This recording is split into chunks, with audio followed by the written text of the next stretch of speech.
The galaxy was old, older than most species could imagine. It had seen stars born and die, watched civilizations rise from nothing and crumble into dust, and quietly held its secrets, as only something truly ancient could not hiding them, just waiting for someone to ask the right question. Saurinkas always asked too many questions. His people considered it a minor character, flaw harmless, not shameful, just slightly inconvenient. Like a leaking pipe is inconvenient. You notice it, you sigh, you walk around it. His teachers noted it. His parents tried to correct it.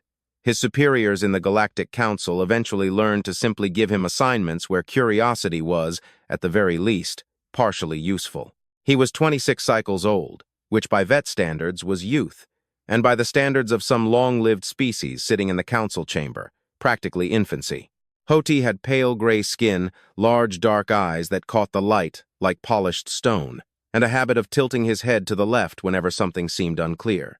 On this particular morning, his head was tilted very far to the left. He sat in the navigation room of the diplomatic vessel Eternal Accord and stared at the star map. The Eternal Accord was a beautiful ship. It had been built 3 centuries ago by Kith shipbuilders as a gesture of galactic unity, with a smooth white hull, long, graceful lines, and rooms decorated in the styles of dozens of different species. It transported ambassadors, diplomats, and aides from all over the council to and from the annual summit, which was held every cycle in different locations. This cycle, the summit was taking place at Virat Station, a neutral platform hanging in the empty space between 3 different star systems. Saurinkas was not an ambassador. He was a junior aide, which meant he carried documents, corrected errors, organized schedules, brought drinks, and was generally supposed to be invisible. He had competently performed all these tasks for 2 cycles. He was good at his job. The invisibility part, however, sometimes proved difficult. He had come to the navigation room because the route on the central screen had caught his eye as he passed the open door. He had stopped. He looked, and then stepped inside, because the route on the screen had a small section that he felt was slightly wrong. The Eternal Accord was making a long arc around a specific region of space. A very long arc. An arc that added several extra days to the journey. Saurinkas looked at the direct route, the obvious, logical straight line between their current position and Virat Station, and could not understand why they weren't taking it. He opened the navigation interface and simply began to explore. He didn't touch anything. He only looked. But what he found when he looked was a pattern that made no sense. Every route in the ship's memory, every pre-plotted course for every destination in a specific region of the galaxy bent around the same area. It was not marked on official maps as a danger zone. There were no marked anomalies, no recorded debris fields, no warning signs. It was simply empty space, a vast region of stars and systems that every mapped route in the Eternal Accord's navigation database carefully, consistently avoided. Saurinkas tilted his head. He did what any curious person would do. He zoomed into the region and looked at it directly. It was large, much larger than he had initially assumed. It spanned dozens of star systems, hundreds of inhabited worlds, a massive sweep of the inner spiral arm of the galaxy. It had a name, though the name was not displayed prominently. It appeared only in tiny text in the corner of the map, as if whoever had labeled it did not want to draw attention to it. The label read, Human Territories. Saurinkas had heard of humans. Every species had heard of them in a vague and distant manner. Like how you hear of something without knowing the details they existed in the background of galactic knowledge. Like some old story. Everyone knows the name. No one can say for sure what is happening there. He had never met one. He wasn't sure anyone he knew had met one. He couldn't recall a single lesson from his school that focused specifically on them. However, he had heard a phrase that every young vet sooner or later heard from an older relative or a tired teacher when they asked too many questions about something that shouldn't be investigated. They don't go there. He had always thought it was something metaphorical, a lesson about certain dangerous areas of space, perhaps radiation zones, disputed territories, places where pirates operated. He looked at the navigation interface again. He looked at the direct route to Virat Station. He looked at the small patch that barely touched the outer edge of the region marked as human territories. He touched nothing. He only looked. But behind him, the door slid open, and Navigator Polaris entered. A tall haint woman with silvery markings on her neck, and the expression of a person who had just seen a child about to touch a hot stove. She crossed the room in 3 quick strides and closed the navigation display so fast that Saurinkas actually stepped back. The silence that followed was long and definitive. It was a silence that carried weight. "I was only looking," Saurinkas said. Polaris did not answer immediately. She stood very still, looking at the now empty screen, and the expression on her face was one Saurinkas could not immediately name. It was not anger, it was not irritation. It was something older and quieter than both. "Return to your duties," she said. "I didn't change anything. I was interested in the route. Return to your duties, Aide Saurinkas." He left, but as he exited, he looked back once, and what he saw made him freeze in the doorway for a moment. Polaris was still standing by the navigation console, still looking at the empty screen. Her hands were pressed flat against the surface of the console, not gripping it, just pressing, as if she needed to feel something solid. Her eyes were closed. Saurinkas returned to his duties. But the questions remained with him, because questions always remained with him, sitting behind his eyes, waiting. The summit began 3 days later. The Eternal Accord docked at Verat Station along with 11 other diplomatic vessels. The main hall of the station filled with the noise and color of 17 different species, trying with varying degrees of success to be polite to each other. Saurinkas moved through the crowds with his datapads and schedule. Invisible in the way junior aides are invisible, present enough to be useful, and not important enough to be ignored. He delivered documents, he confirmed meeting times, he brought a specific type of mineral water for the Dret ambassador, who drank nothing else and who expressed his gratitude in the form of a rasping sound that Saurinkas had learned to interpret as a sincere acknowledgement after 2 cycles. In the evenings, when official sessions ended and the ambassadors retired to their private cabins, Saurinkas sat in the common room and read.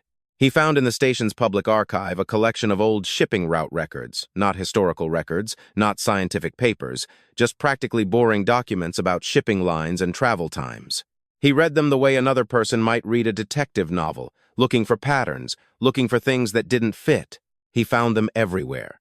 Every shipping line, every trade route, every recorded journey between major systems of the inner spiral arm of the galaxy bent around that same region. Some of them bent so dramatically that the detour added weeks to journeys that should have taken days. The documents had no official explanation. The routes just bent. They always bent. The records went back centuries. The bend was there in all of them, consistent and unquestioned, like a scar is consistent. Over time, you stop noticing it. He began to ask questions. He was careful. He did not ask the ambassadors, who either did not answer or redirected him. He asked other junior aides, clerks, station staff. When he asked in a casual, conversational manner, as if just making small talk, most people said they had no idea what he was talking about. Some of them spoke in a way that made it clear. They understood perfectly what he was talking about and had chosen not to discuss it. A few of them, the older ones, those who had worked in galactic politics for a long time, got that look in their eyes that Saurinkas was starting to recognize. The same quiet, closed expression Navigator Polaris had had. Not fear, exactly. Something older than fear. Something that had been carried so long it had become part of the landscape of the mind. On the 4th evening of the summit, he found himself in the station's small public garden, a room with real soil and real plants brought from a dozen worlds, which always smelled strange because of it.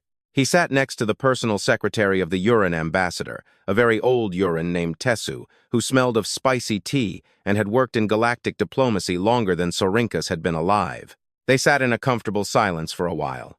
Tessu was one of those people who didn't need to fill the silence with words, which Saurinkas appreciated. "May I ask something?" Saurinkas said eventually. "You may ask," Tessu said, which did not mean he would answer. "Human territories," Saurinkas said. "And why does everyone go around them?" Tessu was silent for a long time. He looked at a small blue flower at his feet, a hanging plant with thin leaves that moved slightly in the recirculated air. "How old are you?" Tessu said. 26 cycles. Tessu was silent again. "When I was young," he said finally. "My grandmother told me a story.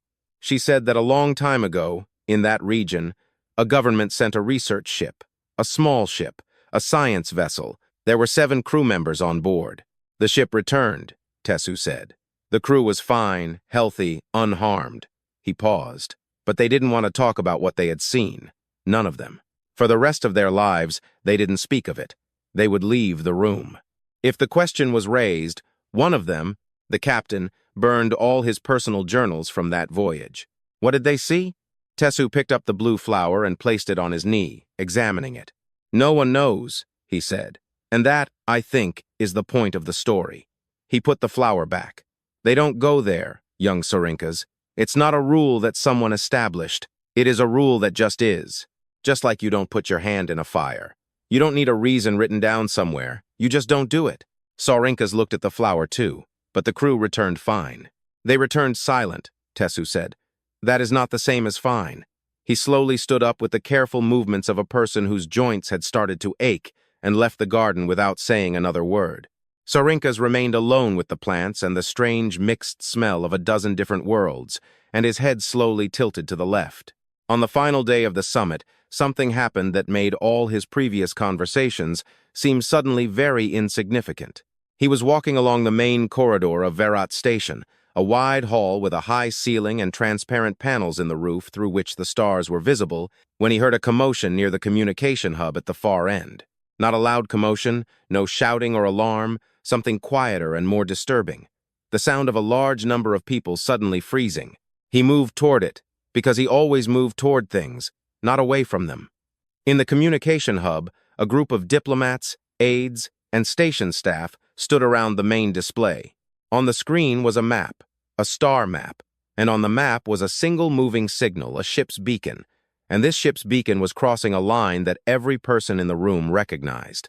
A Dret vessel, a raider, judging by the beacon-class signature, moving through the outer edge of the human territories. No one spoke. Saurinkas stood at the edge of the group and watched the faces of the people around him. He saw the Keth ambassador, who was one of the calmest beings he had ever observed, standing with his hands at his sides and a very tight jaw. He saw representatives of 3 different species who, in his experience, never agreed on anything. Everyone was standing close together, as if instinctively seeking company. He saw Navigator Polaris in the back of the room, and her face was the same as it had been 3 days ago in the navigation room of the Eternal Accord. Not terrified, something older than terrified. The beacon moved. It crossed the line. It went deeper. The room watched. The beacon moved, and then it disappeared. The room was silent for a long time after that.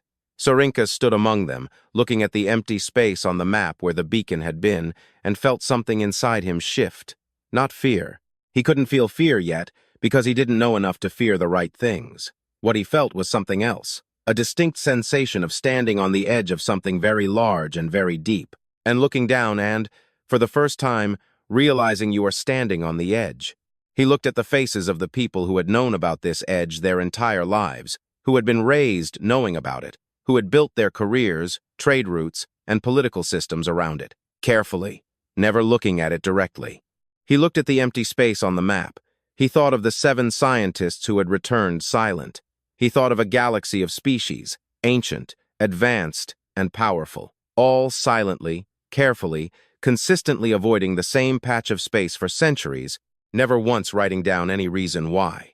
He thought of a word that was never fully spoken but always present, a word that hid in phrases like, "They don't go there," and looked like that look Tessu had given the blue flower, as if looking at something small and familiar was easier than looking at something larger behind it.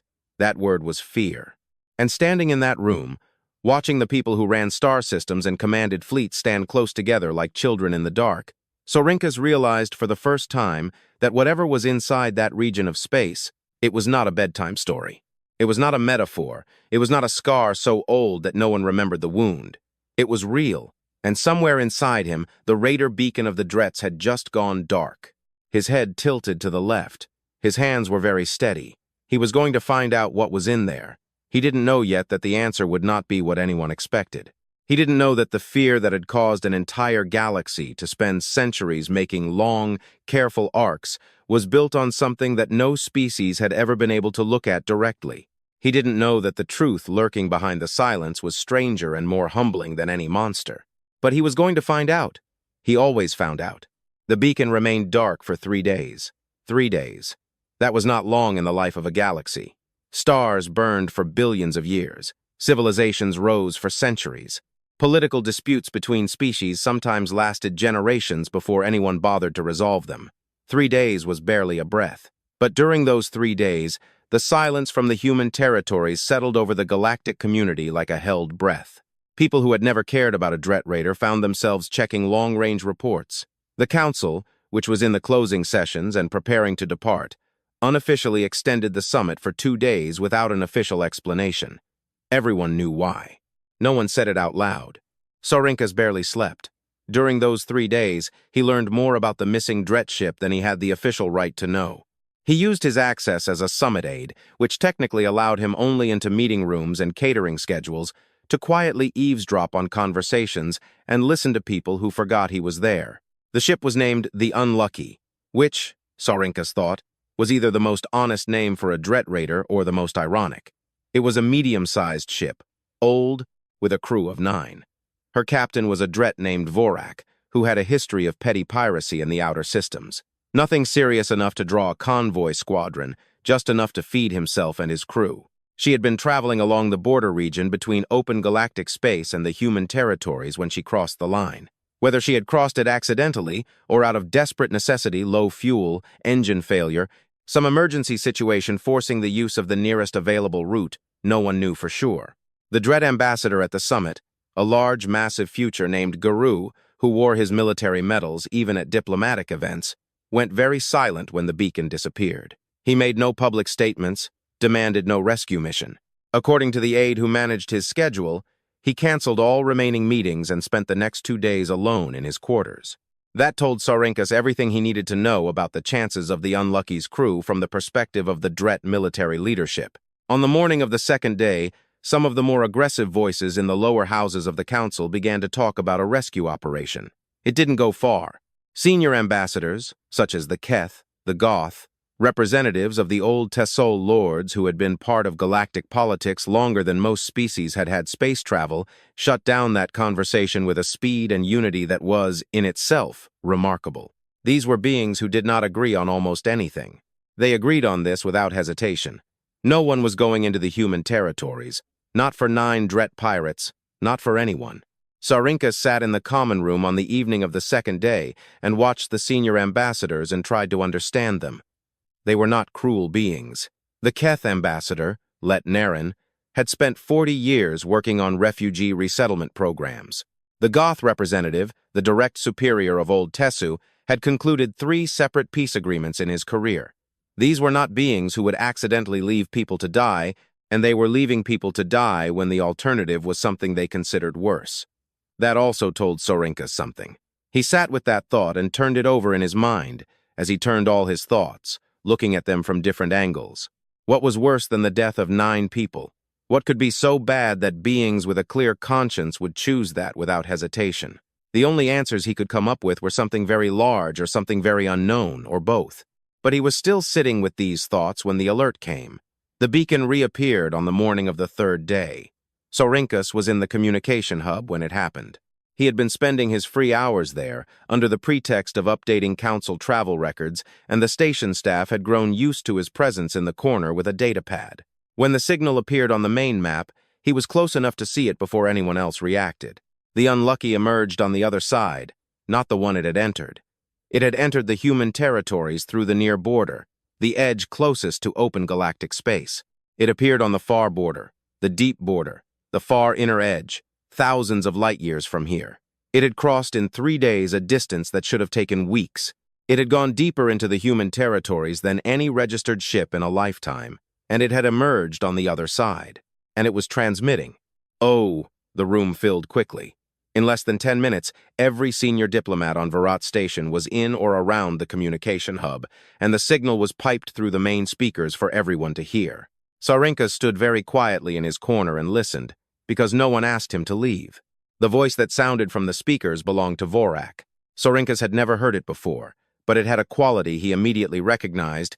Because he had been listening to this quality for 3 days, it was the voice of a person who had seen something for which he did not yet have words. Not a panicked voice, not a traumatized voice, not even a terrified voice. Exactly, it was a stunned voice, a deeply, completely stunned voice of a person who had built a complete internal picture of the world, and then had been gently and thoroughly shown that the picture was wrong. The transmission looped.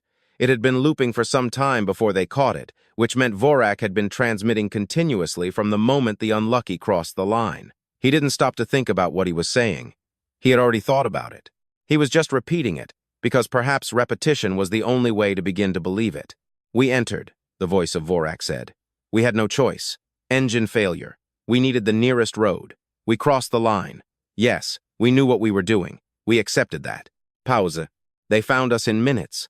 Dozens of ships, not like any I've seen.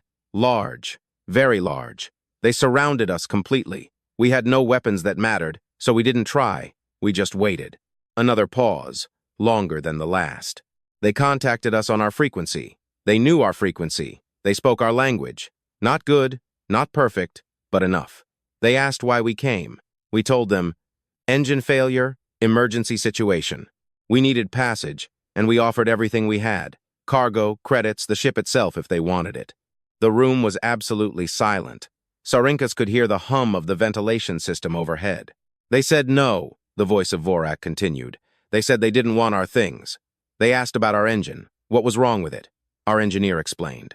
"One of their ships came over to us. A technician boarded. She fixed the engine in 4 hours. She asked for nothing. She just fixed it." A very long pause. "Then they gave us a route, a safe route through the whole way. They told us which systems to avoid, which lanes were clear. They accompanied us the whole way. Their ship stayed close, but not threateningly. When we reached the far border, their lead ship contacted us again. The voice cracked slightly, not breaking, just bending. The captain of their lead ship. I don't know her rank, I don't know her name. She said, 'Travel safely, and next time send us a message first.' We would have come to you." The transmission looped and started again. No one in the communication hub spoke for a long time. Saurinkas looked at the room. He looked at the senior ambassadors. He looked at Letnarin, who stood with his arms crossed and his eyes fixed on the floor, with the expression of a person who was making a complex calculation in his mind. He looked at the dread ambassador, Usubri, who had stopped speaking and now stood by the speakers with an expression that Saurinkas could only describe as shattered, as if something inside him had been built on a foundation that had just quietly dissolved. He looked at Tessu, who stood in the back of the room, and when he felt Saurinkas looking at him, for a moment, their eyes met.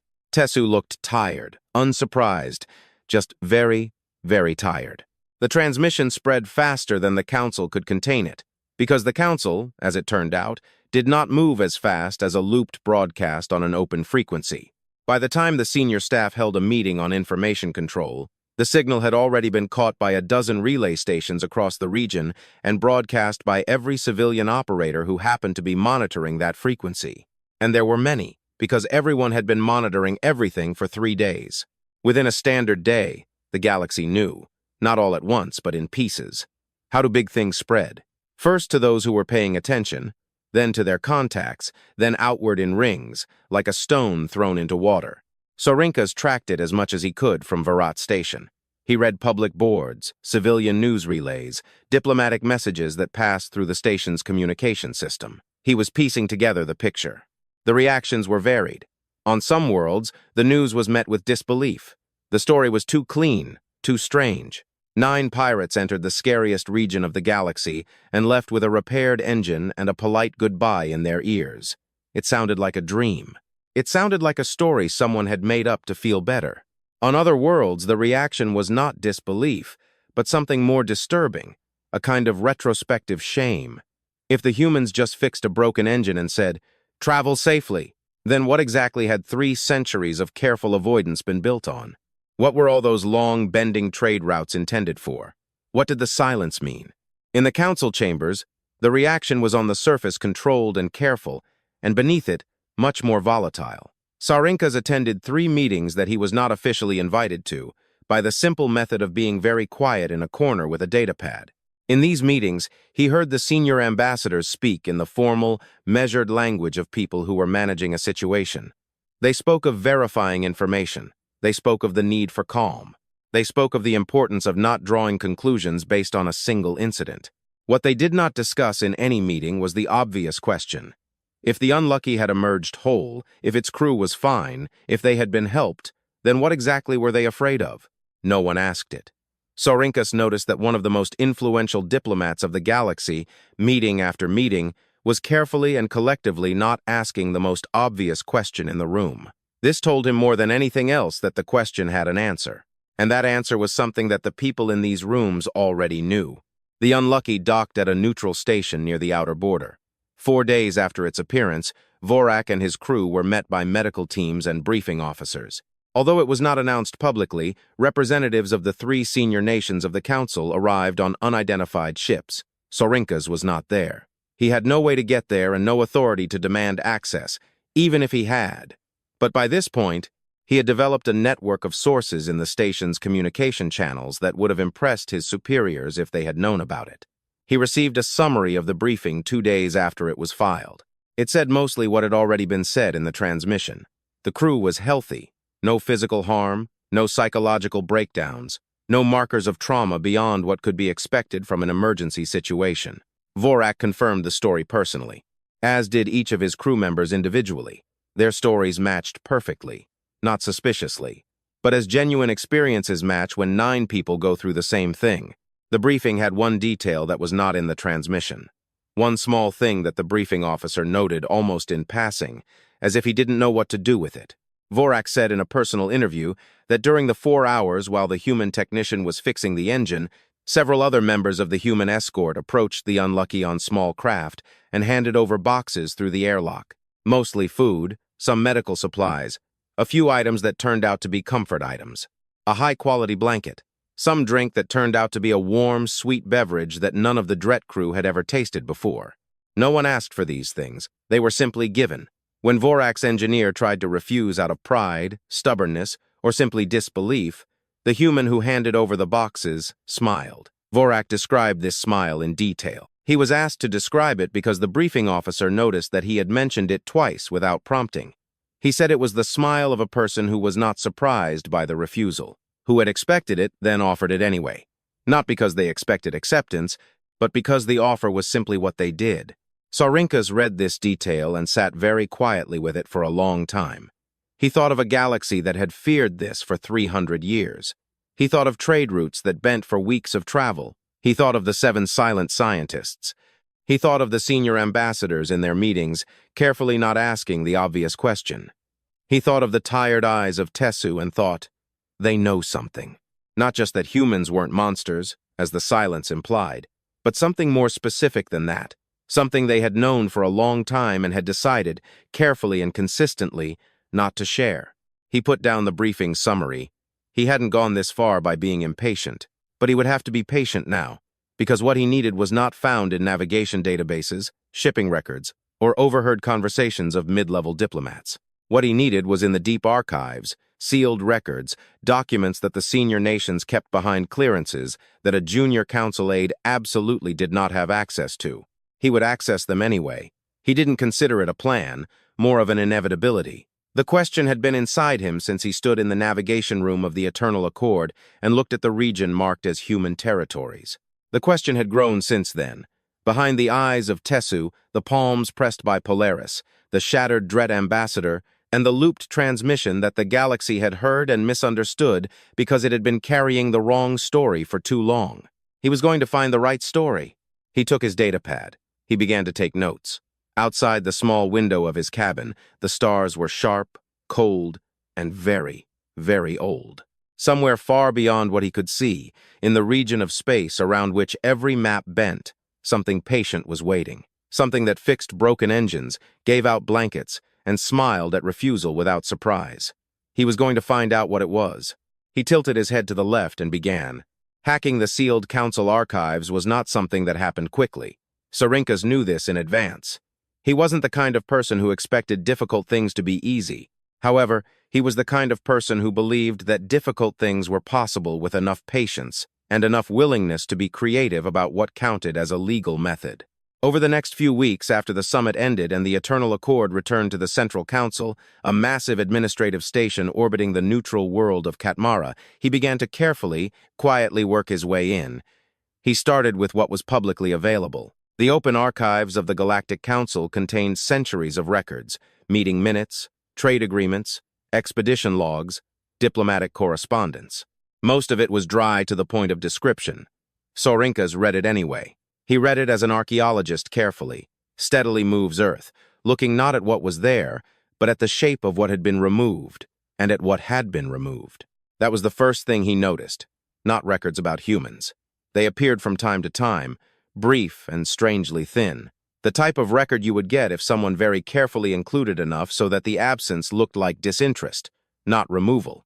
But around the records of humans in the journals of the early expansion period of the senior nations were gaps meeting minutes that jumped from one subject to another without a registered transition. Expedition logs that simply ended halfway through with a note. Classified.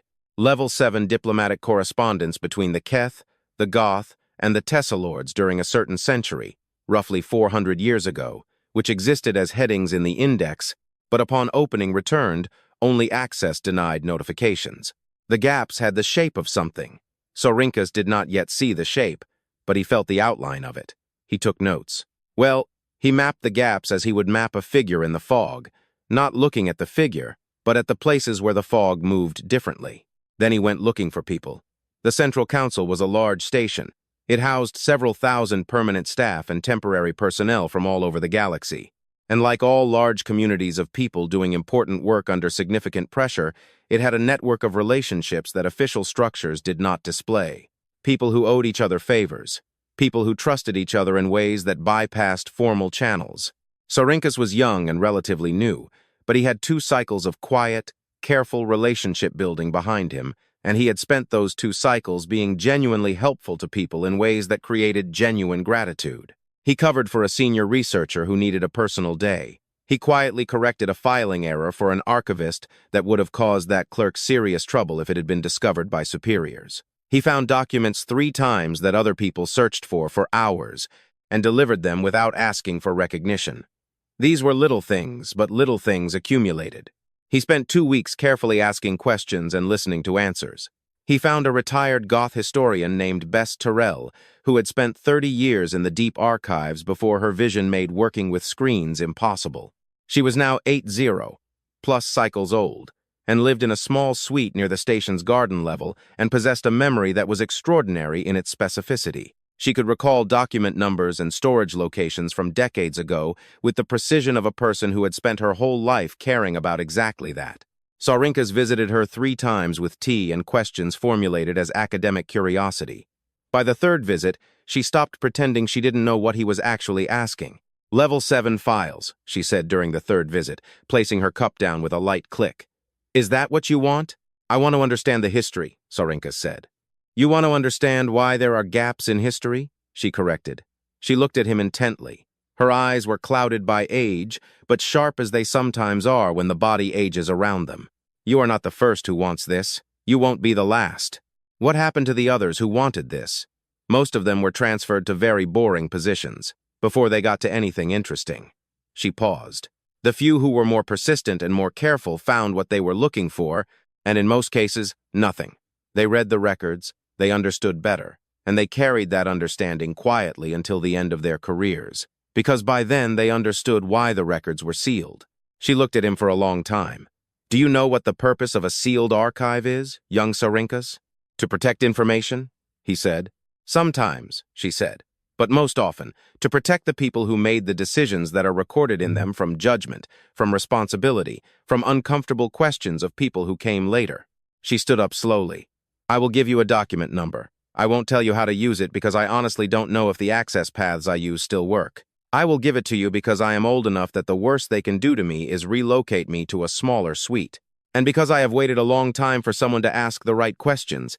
She wrote the number on a small piece of physical paper, real paper, the kind that left no digital trace, and handed it to him. Read everything, she said. Not just the records about humans, read the records around them. Read what the senior nations were doing and saying in that period. Context is how you understand a document. A record without context is just facts. With context, it becomes history. He looked at the number in his hand. Thank you, he said. Don't thank me, she said. Go and find out what happened. The access path did not work easily or quickly. It took him another 3 weeks of careful navigation of the archive system, using the document number as a key to unlock the linked chain of records that led him through a dozen different classification levels. He did this from different terminals at different times of the day. He was careful, he was patient, so he took his time. When he finally got to the main files, he read for 4 days almost without stopping. What he found was not one story. They were hundreds of stories. Journals and expeditions of a dozen different species in the early space periods, all from roughly the same era. Roughly 800 to 1,200 years ago, the period of the Great Expansion when several civilizations reached the stars within a few generations of each other, and the galaxy suddenly became a very crowded place. And in these journals, scattered across hundreds of documents from a dozen different worlds and a dozen different languages, one presence appeared again and again. Humans. Not as monsters, not as warriors, not as the terrifying force that a century of careful silence implied.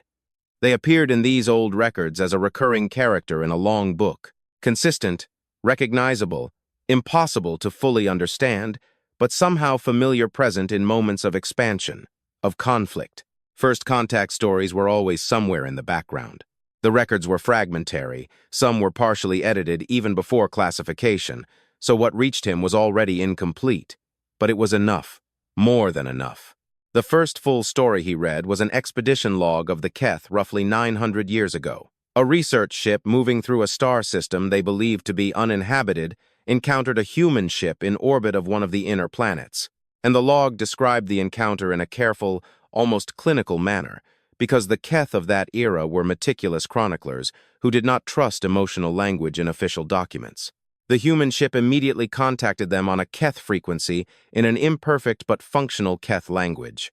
The expedition commander noted with obvious surprise that the humans seemed to be expecting them, or at least were not surprised by them, as if meeting other species were not a notable event. And the exchange that followed was brief and polite. The humans asked about the purpose of the Keth expedition. The Keth commander explained. The humans provided detailed information on the system, resources, dangers, orbital mechanics, which the Keth team had spent weeks collecting on their own. They shared it freely, without negotiation, without asking for anything in return. At the end of the exchange, the commander of the human ship said something that the Keth expedition log recorded verbatim, apparently because the expedition commander felt it was strange enough to write down exactly, "You will meet many of us in the coming years. Don't be afraid. Most of us behave well enough." The personal notes of the Keth commander, attached to the official log, stated, "I don't know what to make of them. They seem to find all this distance, strangeness, danger, ordinary, as if the universe is a place where they are comfortable." Saurinkas sat with this before moving on. There were hundreds of other Goth records about a colonial world where humans arrived before them, found a planet where there was already a small Goth settlement, and just set up camp on another continent without conflict. Trade began within a year. The Goth colonists were puzzled by the ease of it. The journal of one settler, a private document that somehow ended up in the archive, likely because everything was archived, eventually wrote, "They seem to genuinely enjoy meeting people, as if it is something they are waiting for." Tezel records of a border conflict 800 years ago between two factions of Tezels, which was quietly resolved when a human mediator appeared uninvited, sat down with both sides, and achieved an agreement within 3 weeks that the factions could not reach in 3 years. The mediator refused payment. She left, according to the records, because she had heard of another conflict somewhere else and wanted to help with it too. Dret records. They were harder to read, because the Dret archival language in that era was formal and dense. But Saurinkas worked through their early expansionist conflicts, which went wrong, became violent, and met humans who came not as military forces, but as something harder to categorize. They arrived in the middle of fights and stopped them, not with superior firepower, although firepower existed. It was mentioned in the Dret records with a special kind of careful respect that spoke volumes. By presence, just a persistent, patient presence, a refusal to leave until the fight was over. A military report of one Dret commander from roughly 850 years ago contained a line that Saurinkas read 3 times. "They do not fight like beings who are afraid to die. They fight like beings who genuinely believe that it shouldn't happen and are frustrated that you are making it necessary." He froze on that line for a long time. He was beginning to see the shape of the thing in the fog. The picture that gathered over 4 days of reading was not simple and was not entirely comfortable. Humanity in that early era of expansion was everywhere, not in a galactic sense of conquest or empire, but in a relentless, curious, although slightly tiresome way of a species that had found the universe and collectively and individually decided that it wanted to know it all. They appeared in unexpected places. They interfered in conflicts in which they had no direct interest. They gave things away: technology, food, medical knowledge, navigation data with an ease that other species found variously generous, suspicious, and puzzling. They also made mistakes. That was in the records too.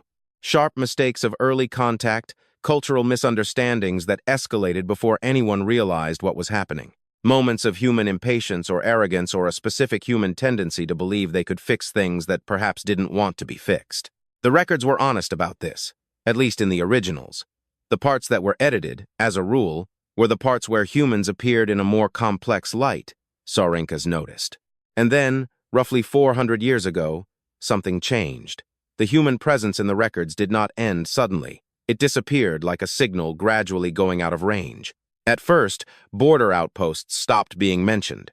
Then there were fewer encounters in the neutral zone. Then trade routes, chance encounters, uninvited mediators.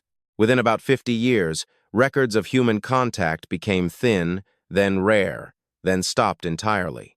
On the records of what the senior nations were doing in the same period were some of the most highly classified documents in the archive, but enough fragments remained, enough slipped editorial corrections, enough context from surrounding records, for Saurinkas to piece together something close to the truth. The senior nations, the Keth, the Goth, the Tessel Command met several times at a high level in safe places. The records of these meetings mostly disappeared, but the decisions that flowed from them were traceable in subsequent policy changes, in infrastructure choices, in how trade routes were laid out. They collectively decided to let the silence grow, not to attack humanity, not to confront them, just to let the distance grow, quietly impede contact, redirect and reclassify, and let the legend develop on its own. Because a legend, carefully cultivated, was more powerful and more controllable than anything that required active maintenance. A story that was told to children and never questioned. A rule that for generations became a rule without a reason, obeyed simply by the weight of its age. Saurinkas leaned back from the terminal. His eyes ached. He had been reading for 17 hours straight. He understood the shape. Now he saw the whole thing. The horror was not in what humans had done. It was in what the senior nations had built quietly, carefully, for generations. Because a galaxy that feared human space was a galaxy that didn't expect humanity to solve its problems, didn't ask humanity to mediate its disputes, didn't send its refugees across the border, or didn't demand human technology, or didn't become dependent on a species that had a complex and uncontrollable tendency to show up and help. The senior nations were afraid, but not of humanity. They were afraid that they would need humanity. And so they built a wall of silence and let the legend do its work. Generation after generation of terrified detours and lowered voices, and they don't go there until the original reason was buried so deep that even the elders maintaining the tradition had likely by now half forgotten it, until the fear became genuine, inherited, real, as all old lies eventually become real because the people carrying them never knew they were carrying a lie. He sat very quietly with this knowledge. He thought of the Dret Raider and the sub-engine and the warm blankets and the smile at refusal. He thought of 900 years of records of beings who showed up in broken places and tried to help. He thought of the tired eyes of Tessu and the senior ambassadors who were carefully not asking the obvious question. So when he thought about what Best Terrell had said, context is how you understand a document, he now had the context. He also had a very large problem, because knowing something and having the ability to do something about it were different things. He was a junior aide. He had accessed classified documents using a chain of permissions he had gathered, using methods his superiors wouldn't have liked to know about.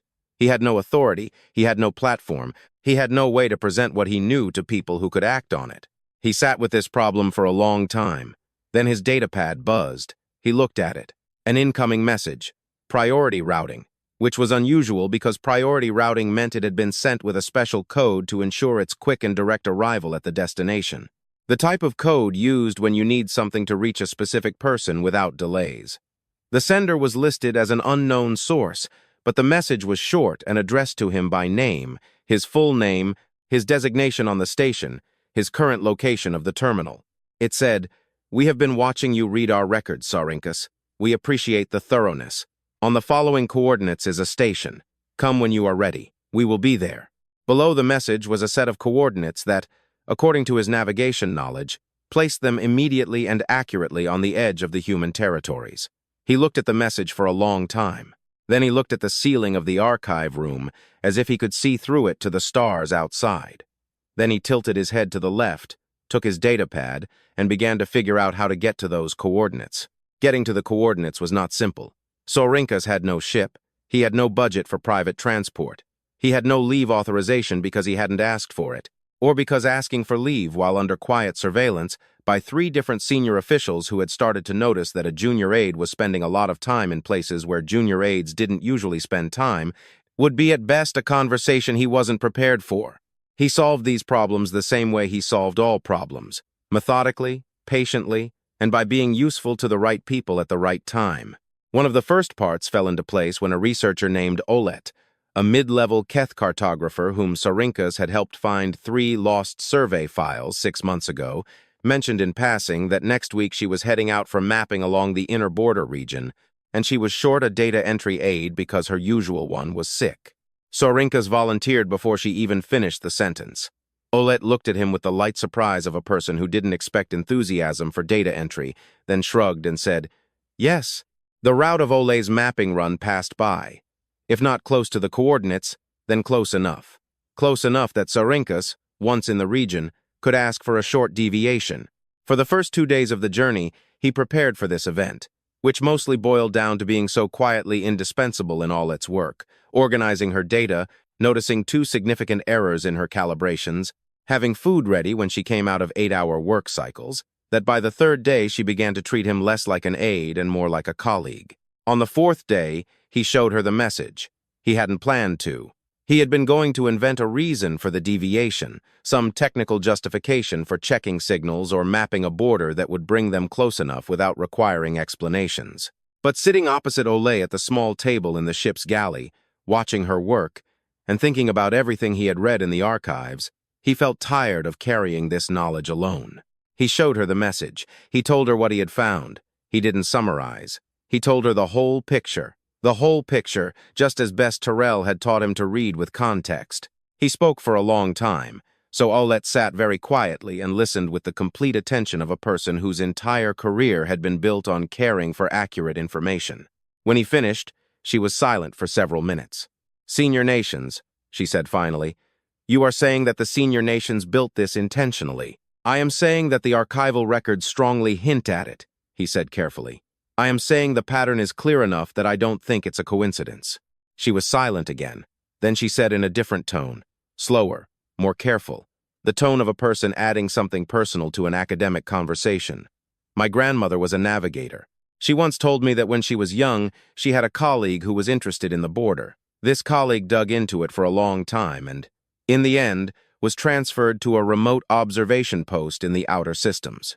My grandmother said she always assumed the colleague had found something dangerous, and she always assumed the transfer was protective." She looked at the table. "Now, I think it wasn't protection of the colleague." "No," Saurinkas agreed. "I don't think it was." She looked at him. She was a cautious person, precise, like cartographers are. But her eyes now carried something that looked very much like anger, a slow, controlled anger that comes from understanding, not from reaction. "I will take the deviation," she said. The station appeared on their sensors 2 hours before they reached it, and it was not what Saurinkas expected. He wasn't sure what he had expected. Something imposing, perhaps something that, by its design, would convey the weight of what it represented. A large military facility, a fortress, something that would look like the home base of the quietest, scariest species in the galaxy. What appeared on the screen was a station the size of a modest trade post. No clean lines, practical design, nothing decorative. It sat exactly on the border, neither inside the human territories nor outside. Exactly on the line that every map in the galaxy marked with the same quiet horror, as if it had been placed there specifically so it could be found from the outside, without requiring anyone to cross. 2 ships were docked there. Both were different from anything in Saurinkas' reference database. Not in a threatening sense, but in the direct sense of technology that had evolved independently for a long time. Clean, efficient-looking, with no visible weapon ports, which either meant they didn't have them, or that they were designed by people who didn't feel the need to demonstrate what they had. The station contacted them even before they reached communication distance by Council standards, which meant their communication systems were significantly better than standard, or they had been monitoring the approaching ship for some time, or both. The voice that sounded spoke in the standard Council trade language, which was the closest analog to the galaxy's universal language. It was slightly accented, not in a sense that implies difficulty, but rather like someone who had learned it based on exhaustive study rather than immersive use. Precise and pleasant, mapping mission from Central Station Katmara. Welcome to the border. You are expected. Please dock at Bay 2. There is tea. Olet looked at Saurinkas. He looked back at her. There is tea, she said in the tone of a person confirming she had heard it correctly. There is tea, he confirmed. They docked. Inside the station, it was warm. Not aggressively warm, just the particular warmth of a place where people lived and cared. The type that accumulates from many prepared meals and many conversations held, many hours where people just comfortably existed in the space. It smelled of something that Saurinkas could not identify, something rich and slightly sweet, which, as he later learned, was coffee, a human beverage with a long history and devoted followers. Two people met them at the airlock. One was a woman, tall by most species standards, with dark brown skin and gray streaks in her short hair, wearing a practical jacket without insignias that Saurinkas could read. She moved with the economy of motion of a person who had spent a lot of time in low gravity and had long since stopped noticing it. Her eyes were sharp and dark, and looked at him with an attention that was not threatening but absolute. The gaze of a person who is genuinely interested in what they see. The other was a man slightly shorter, with fair skin and a beard, and that comfortable posture that suggested he very rarely found himself where he did not want to be. He carried, incidentally, a tray with cups. Saurinkas, the woman said. It was not a question. I am Commander Yorasales. This is Dr. Potel, who insisted on tea and will be disappointed if you don't at least try it. She glanced at Olet. We didn't expect, but are glad you brought someone. Better to have a witness. A witness to what? Saurinkas said.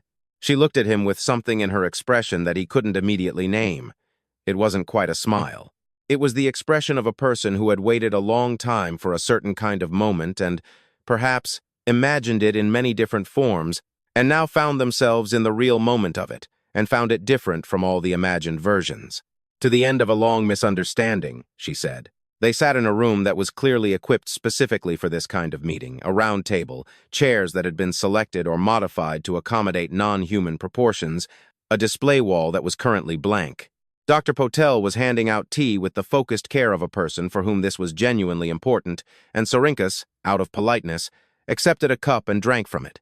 It was extraordinary. He noted this and saved it as a fact that for some reason seemed significant. The first thing a human gave him was something beautiful to drink. Commander Souls sat opposite him and did not speak immediately. She looked at him for a moment with the same absolute attention, and he had the clear sensation that she was deciding something. Not whether to tell him things, he thought, but how to start. How to start a story that was very long and which needed to be told so that it would be understood. He decided to help. I read the archives, he said. The sealed records of the expansion era. I read 900 years of first contact journals. She nodded. We know. We have very good monitoring systems. Pause. We were pleased. Most people who get this far read the early records and stop. They find a comfortable version and hold on to it. But you kept reading. You knew I was reading them while I was reading them. Yes, we could have stopped you, she agreed. We decided not to. You were asking the right questions. We waited quite a long time for someone on the outside to start asking the right questions. He thought of something. The Dret Raider, he said. The Unlucky. Was that? Did you plan that? Something changed in her expression. No, she said. That was real. A crew in real trouble who needed help. We helped them. Pause. But we made a choice when we helped them to let the transmission go out without editing. We always had the ability to intercept communications within our border. We didn't do it. We wanted the galaxy to hear what Vorak said, because it would raise questions, because someone had to ask the questions. She said, we watched how the silence held for 400 years, and we saw how it was passed on and maintained, and became something that had long ago ceased to be accurate. We are patient people, Saurinkas, but even we have limits. Olet, without speaking, quietly said, Why did you agree to the silence in the first place? Commander Souls looked at her. Something in her expression changed. Not quite pain, but a kinship, something that came from long memory. We didn't agree, she said. Not entirely, not the way it became. She was silent for a moment, choosing her words. 400 years ago, there were conversations between representatives of humanity and the senior nations at a very high level, very private. The senior nations came to us and said, in essence, that they were concerned about the pace of human expansion, the number of systems we were in, the influence we were developing. Pause. They weren't exactly wrong to be concerned. We were everywhere. We were moving fast. Yes, some of us weren't always careful about how we moved. You agreed to back off? Saurinkas said. We agreed to a period of self-restraint, she said. To pull back. To reevaluate. To be more intentional. It was our choice, voluntary. We thought it would be a few generations. Time to consolidate. Develop better protocols of contact and interaction. Time to be more intentional. Pause. We didn't agree to a myth, and the silence was supposed to be temporary and acknowledged. What the senior nations did afterward was allow the silence to become a story, and then they allowed the story to grow. She looked at the table. By the time we realized how far the story had gone, 3 centuries had passed. An entire galaxy of species had grown up, fearing a shadow in whose creation we did not participate. And the senior nations that created it were so politically and strategically invested in its maintenance that there was no clean way to dismantle it from the outside. So you waited, Aulet said. We waited until someone started pulling the threads from the inside, Commander Souls confirmed. We were waiting for you specifically for about 6 months, ever since you walked into the navigation room on the Eternal Accord and started looking at star maps. He felt a strange sensation, not exactly discomfort, more of a dizziness from realizing he had been watched, and watched with kindness, longer than he had known. What do you want, he said, from this meeting? What do you actually want? She reached into her jacket and placed something on the table. A data chip, small, silver, unremarkable in appearance. This, she said, contains 400 years of human scientific and medical research, engineering achievements, navigation data, agricultural and environmental sciences, cultural records, philosophy, art. She carefully slid it across the table to him. This is a gift, not conditional, not in exchange for anything, not the start of a negotiation. She looked at him. We have been developing these things in our own space for 400 years because we had nothing better to do with our time, and we would like to freely share them with anyone who wants them. Saurinkas looked at the chip and at the wall. We are ready to come down from it, he said. On our terms, she said, gradually, carefully, in ways we can manage. We won't be flooding the galaxy with human ships tomorrow, but we are ready to start. Pause. We wanted to tell someone directly first before making any wider announcements. We wanted one person to understand the full story, what actually happened, why, what comes next, so that when the announcements go out, there is someone who knows the context. Why me? He said. I am a junior aide. I have no authority, no platform. You have the truth, she said. And you have been leaving your communication channel open since you docked. He looked at his data pad. The communication channel he had opened before docking a standard recording for protocol, a routine, the type that ran in the background of every official vessel by protocol, was still running. It was broadcasting the entire conversation to the relay system of the Central Council. He looked at Commander Souls. She looked at him with the same expression, the one that wasn't quite a smile but was nearby. Senior nations, she said, are going to have a very interesting day. Outside the only observation window of the station, where the stars were very bright and very stationary. On one side of the invisible line, human space stretched deep and vast and quiet. On the other side, the galaxy was already beginning to react. He saw on his datapad the first confirmation signals returning from the council relay, the first indication that someone on the other end had heard what had just been said. Saurinkas held the data chip in both hands. It was lighter than it should have been for what it contained. Stars, he thought. That is what I think. He thought of a galaxy that had spent 300 years walking in long arcs around a shadow. He thought of trade routes that bent for weeks of travel. He thought of the 7 silent scientists of the Goth and the tired old historian and the navigator with palms pressed flat to hold herself to the ground. He thought of the 9 Dret pirates and the warm blankets and the smile at refusal. He thought of the shape of something that he had seen in the fog and followed all these years. He tilted his head to the left. He looked at the data chip. He looked at the stars. The galaxy was very quiet. Dr. Potel was topping off the cups, unasked, in the manner of a person who understood that the best thing to do with big moments is to continue the small, kind deeds. Saurinkas drank his tea. The galaxy was indeed about to have a very interesting day. The council did not move slowly this time. For an institution that had once spent 11 years debating the correct standard unit of measurement for interstellar distances, the speed with which the council reacted to the transmission from the station on the border was, in its own way, an exceptional event. Within 6 hours of receiving the first confirmation signals, Saurinkas' datapad was receiving such a volume of incoming messages that his notification system couldn't keep up. Within 12 hours, 3 separate emergency meetings were called in the council chambers. Within 24 hours, the conversation that had been quietly, carefully avoided for 3 centuries was the only conversation happening anywhere in the galaxy. Saurinkas was still at the station on the border when most of this was happening. He didn't plan to stay, but Commander Souls, with calm practicality, pointed out that staying on a small ship at the border was significantly safer than being at the Central Council right now. Considering what was unfolding there, Olet agreed in the measured tones of a person who was trying very hard to remain calm and was largely succeeding. They stayed. Dr. Potel continued to make tea. Saurinkas always had tea, which, as he now knew, he found extremely comforting. He watched the reaction spread from the small screen of his datapad, and it was like watching a stone fall into water, if the water consisted of the political structures of dozens of civilizations and the stone of truth. The first ring was disbelief. This was the fastest and most predictable reaction, and it burned out the fastest. The transmission was clear and was already playing on all relays in the galaxy. And disbelief is a difficult position when the evidence is playing on a loop. People could choose not to believe it, but they could not choose not to hear it. The second ring was anger. It was louder and lasted longer. The anger came, judging by what Saurinkas could read in public messages and news relays, not directed at humanity, not primarily.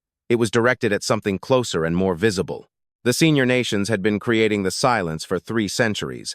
The Keth government released a statement within 18 hours. It was a careful and qualified statement about the complexity of ancient decisions, the importance of historical context, and the statement was met with fury that Saurinkas could feel even through the screen of his datapad. Other species that had spent generations living on the edge of a fear they had never questioned were now, with the suddenness of people who had just realized they had been lied to, very ready to talk about it. The third ring was quieter and, as Saurinkas thought, more significant. It was the reaction that came after the noise, after the disbelief and anger had passed through the loudest voices and begun to settle. It came from ordinary people traders who had spent their careers laying routes around the border, families who had grown up with rules so ingrained in everyday life that it had never even occurred to them to ask, teachers who had passed the warning on to thousands of students. These people were not exactly angry. They were something harder to describe. Something like the sensation when you carry a heavy load for so long that you have stopped noticing it, and someone takes it off your shoulders, and for a moment, all you can feel is its absence. A strange lightness of fear that had just quietly dissolved. Commander Souls watched the screen with him for part of the first day, and when she watched, she was very quiet. Her face expressed a person who was experiencing many feelings at once, and was experienced enough to let them exist without naming all of them. "Is this what you expected?" he asked her once. She was silent for a moment. "We modeled many versions of this," she said. "We thought about it for a long time. The mechanics. How information would spread. How different species would react. What the political consequences would be in the first hours, these first days, these first years." She looked at the screen. The models were accurate, more or less regarding the mechanics. Pause. But these models didn't capture this, the feeling of it.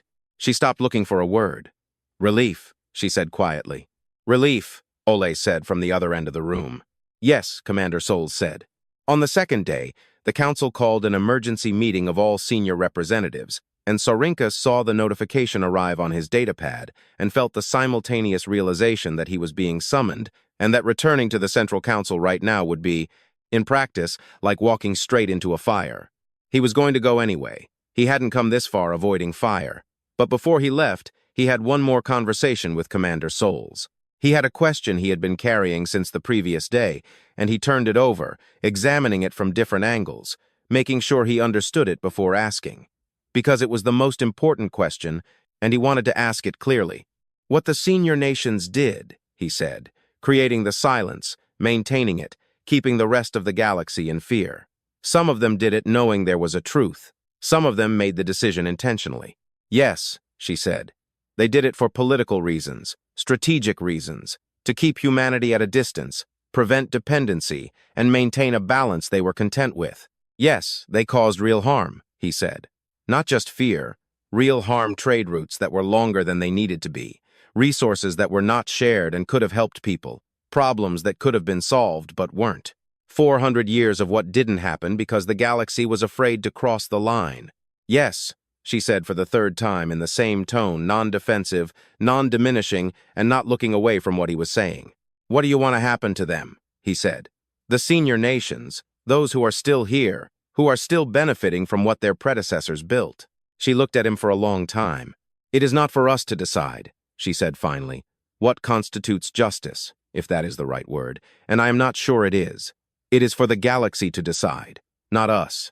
We are not returning to the galaxy to settle old scores. We are not returning with grievances. Pause. We are returning because 400 years have passed, and we have things to offer. And we have always been better at being a part of something than standing apart from it. Something changed in her expression, warmth, tired, and real. We are going to be very annoying. Honestly, we are going to show up in places where people are struggling and try to help. We are going to offer suggestions no one asked for. And we are going to learn all the languages imperfectly, ask too many questions, and have too many opinions. She almost smiled. We have been very patient for 400 years. We have accumulated a lot of opinions. He looked at her. He thought of 900 years of archive records. Mediators who appeared uninvited. Technicians who fixed engines without asking for payment. Scout ships that shared data without negotiation. Beings who showed up in the middle of conflicts, believing, apparently and sincerely, that it shouldn't have happened. He thought of warm blankets passed through an airlock in the dark. I think, he said slowly, the galaxy will find you very surprising. She looked at him with the expression that lived near a smile. We find that is usually the case, she said. He returned to the Central Council. Ole drove him. On the way, they didn't speak much, and they both carried many thoughts and had that look of comfortable, mutual respect that made silence easy, not awkward. When they docked, the station felt different than when he had left it. The difference was hard to name exactly. Physically, nothing had changed. The corridors were the same, the lights were the same, the smell of recirculated air and machines was the same, but the quality of the people moving through those corridors had changed. Some moved with that peculiar restlessness of people who were in the process of rethinking something big. Conversations were happening everywhere in small groups, in corridors, in the cafeteria, and in doorways. The type of conversation that doesn't care where it takes place because the people having it can't wait to have it. The senior ambassadors were already in a meeting when he arrived.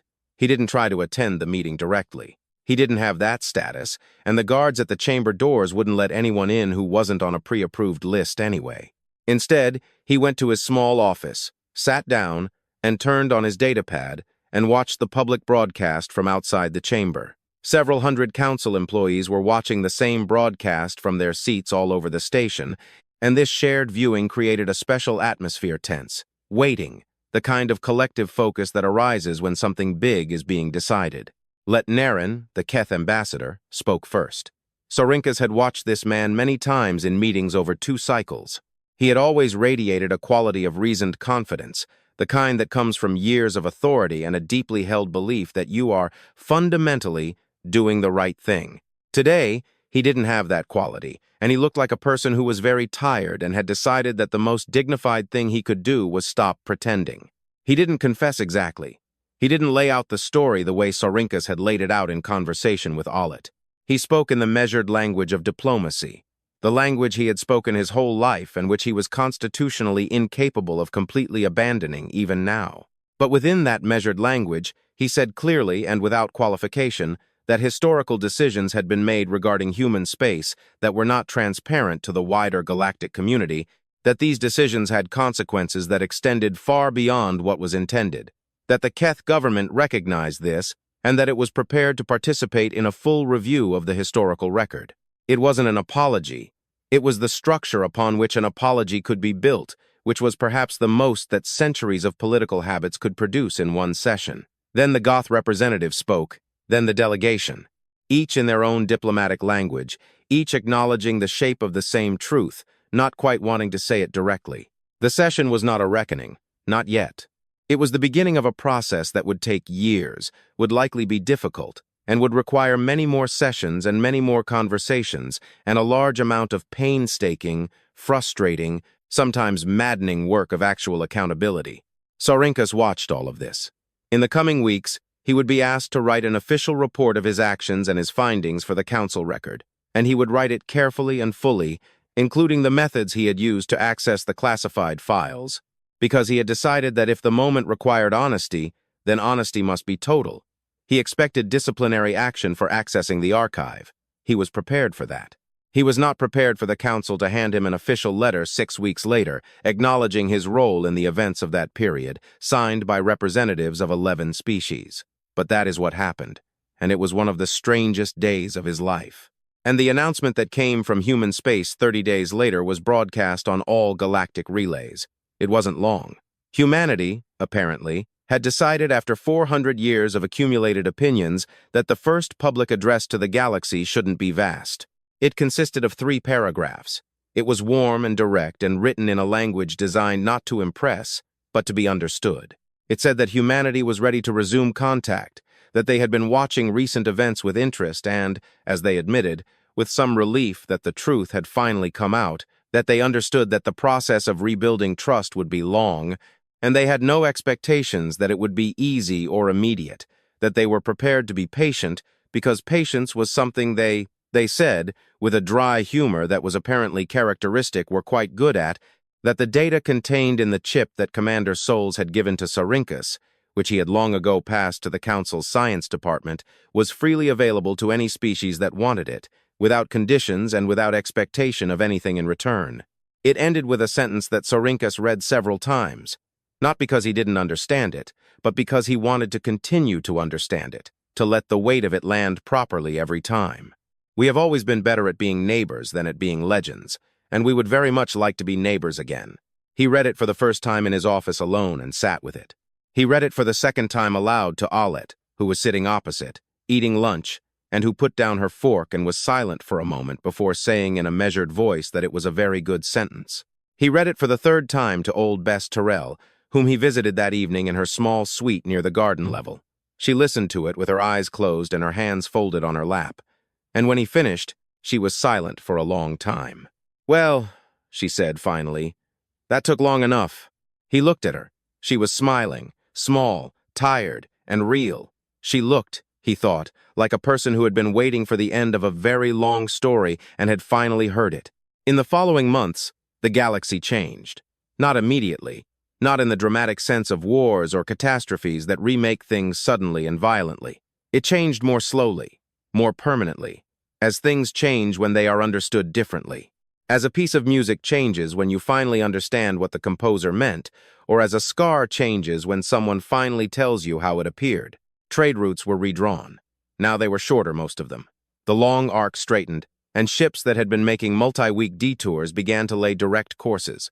And the first time a vessel from the Central Council plotted a route directly through what had been marked as human territories and came out the other side with nothing more notable than a pleasant exchange with a human patrol vessel that guided them through the busy inner lanes, the pilot's story was read by about 4 million people from 12 species in the first day.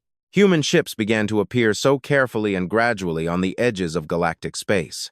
Not fleets, but individual vessels, mostly scientists, traders, people who seemed to have spent a very long time wanting to see places that had been on maps for 400 years. They were, as Commander Souls had predicted, with what Saurinkas now understood not as humility, but as accurate self-knowledge, somewhat overwhelming in their enthusiasm. They asked a lot of questions. They offered help with a speed that some species found charming, others tiresome, and most eventually found both simultaneously. The contents of the data chips were distributed through the Council's science networks, and medical advances alone, 4 centuries of unshared human medical research, yielded applications that were implemented on a dozen worlds in the first year. The number of lives this saved is a number that Saurinkas never saw correctly calculated, because it was too large and too dispersed to be cleanly calculated. But the estimate that the science department produced is a number he thought about for a long time. He thought about it the way one thinks about the shape of something huge that can only be understood in parts.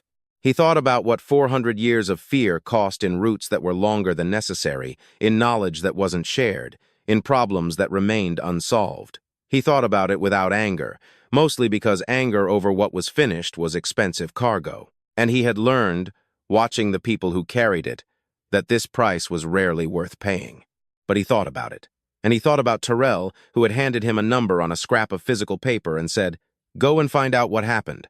and about Tessu, who looked at the little blue flower and told him the story of the 7 scientists who had returned home silent, and about Navigator Polaris, who had pressed her palms flat against the navigation console and closed her eyes, and whom he had recently looked up and found that she had applied for a transfer to a new position on a deep reconnaissance ship, which, according to its route, would be passing through the human territories.